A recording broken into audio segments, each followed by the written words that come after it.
Today we're going to bring in a water cooling for the CPU. Also, it's going to read how many degrees we have. This is something I actually need because my system fails to tell me, even if you download the application, it's a hit and miss on some of those things. But I want to see exactly the heat inside the actual computer. That's why we're going to build a computer with this, surrounded with this system around. And if we're going to put it on this Leon system, and take a look at it and see how well it works. All right, so here's the whole setup. First of all, we got our actual instructions and what's included in here, how to set this up. Now they do give you the actual mount for an AMD and Intel chip. It's gonna take on the new CPU and the new motherboard. Now, if you guys noticed, it comes already with thermal paste installed already. It comes with this plastic and the adjustable lock that you need here, that you're gonna require. They're gonna give you a couple of things that you do need to connect, all right? Power, USB, all right? You're gonna need a USB and you're gonna need a fan connection. And you're gonna need a SATA connection, all right? Yeah, we have all the connections that is required. You're gonna make sure that it's compatible with your motherboard, so that's something you have to do. Reservoir, you can hear it. There's liquid in here. You can see through it, so it's good adjustments. It has screws for two-sided if you're gonna do the bottom and top. So this is gonna be on the top of this tower, okay? So we are gonna put it on top of the tower and see how it works. And it's gonna take an Intel Core i9 12th gen. All right, so we're gonna continue. We're gonna flip it over. All right, flip it over just a little bit to adjust the actual motherboard. Make sure that we have all the components. We're gonna put the piece in here. This is the actual for the back of the motherboard, and we're gonna see if it fits. It looks like it's fitting good. We could adjust these. All right, these are adjustable. So we're going to adjust this one to closer to the edge. And there we go. Got them all through. You can see them. Put that in there. We're not going to need that. We're just going to place this one in here.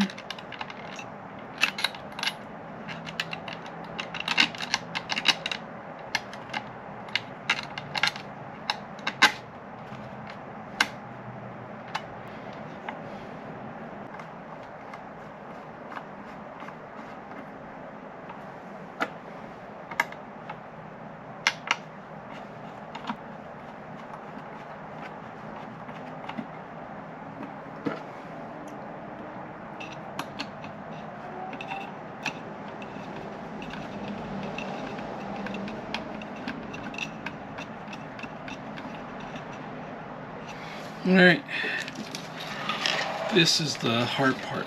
We're going to see if we're going to put it here. This needs to be adjusted here, in this place.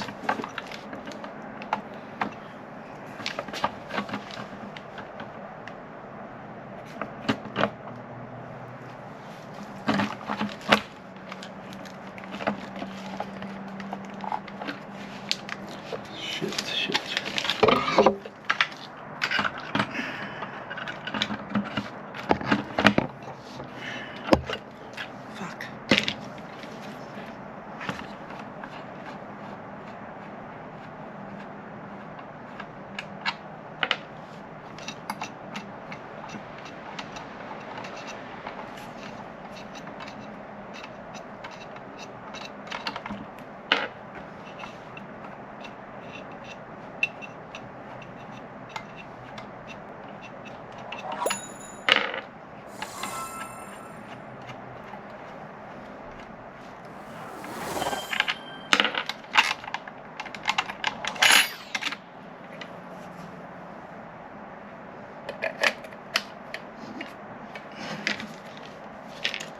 Okay, we're going to adjust it here. We're going to put it in here.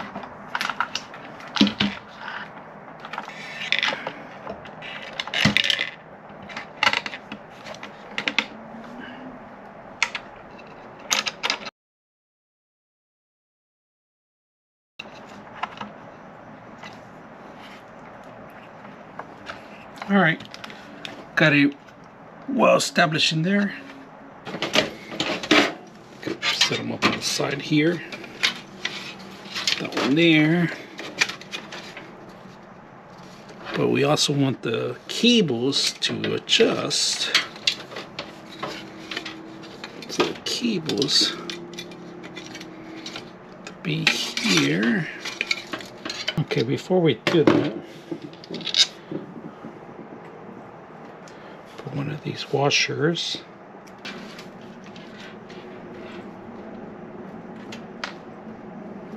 All right, if you guys can see the water cooling, I mounted on this side, on the top, and I switched it to this side, the water. You could, because I needed the space for the actual fan. These fans are perfect. If I don't got a third fan for this case, it wouldn't fit at all. It would just, you have to get a 2 fan. It won't fit. There's not enough room for 3 fans in here. So this is perfect for the mount. And we're going to talk a little bit more about the software, because I had an issue. I updated to the latest software and that thing wasn't working. I had to downgrade it so I could get the software to work. And if you can see, now I could see it, and I could add my own logo, and it was sideways too, so you have to rotate. You could rotate it on the software. The old software, you couldn't do this. So right now, integrated with the whole thing is really good. I was able to find an RGB connection in my motherboard, and I'm able to control some of the functions. With the software, of course, you need the software. You got to make sure your motherboard is compatible to have some of the controls in here. So if you want to connect your fans to the motherboard, you could do that, but I don't recommend you. I prefer separating the actual fans to the actual power source, so it will interfere when anything happens into the motherboard, continuing to cool down this whole system. I'm impressed with this water. I like it so far. It's been working well. I love that. I'm gonna put my logos in here, my channel logos and other stuff. I like that you can do that. You can modify it. The software is the only issue. You're gonna have to go with the older one if you can't get this to work properly. Right now it's generating. It's gonna pick up itself. So right now we have the actual system here. It's working. You could change the colors. You could change different tones. You could change different pulse, flash, double. You know, you could manipulate the whole system. And if you have other features that are related to this application, to the hardware, they will line up in here. You could also change it to itself. Now you could upload your own logo, your own image. Just be aware that when you do that, you got to make sure you sync the whole thing up. You could change the colors of the fans in here, manipulate them. And like I said, you could change them to a point where you could save them too, and also come back to it. Right now we have one color. We could always change it to red, blue, and so forth. And then we could apply it down here, and then we could reset it. Brightness, speeds, you could control the speeds pretty much on the application. Static, right now we have it on static, but we could always change it to different functions they have. And like I said, you could upload your own logo, your own modes. Very simple to sync up to different kinds of syncs that you have in here. You could go back to your profiles. You could change. You could save your profiles. Very simple to use this application. All right, here's the other engine part of it and what we could apply to it. Right now, if you can see, if you have a video card, you can go in here. This is the older application that you need. And the first application, you couldn't do anything, but on this one, you could just go in here and you could change it to say you want to read the temperatures of CPU, GPU, and so forth. Right now, we just put the CPU because that's the most critical thing I want to see. Rotation, you could change the rotation of the actual logo. You could upload your logo. You could change the LED lights too through here. This is an older version, but it works well and it's better than the other one still because they actually show you the actual fan speeds, the pump, how much is transferring from water, the pump RPMs. If you can see that, you can change the different. If you have different water cooling systems, they'll line up in here. So easy to use. And if the first one's not working for you, you're gonna have to come back to this one.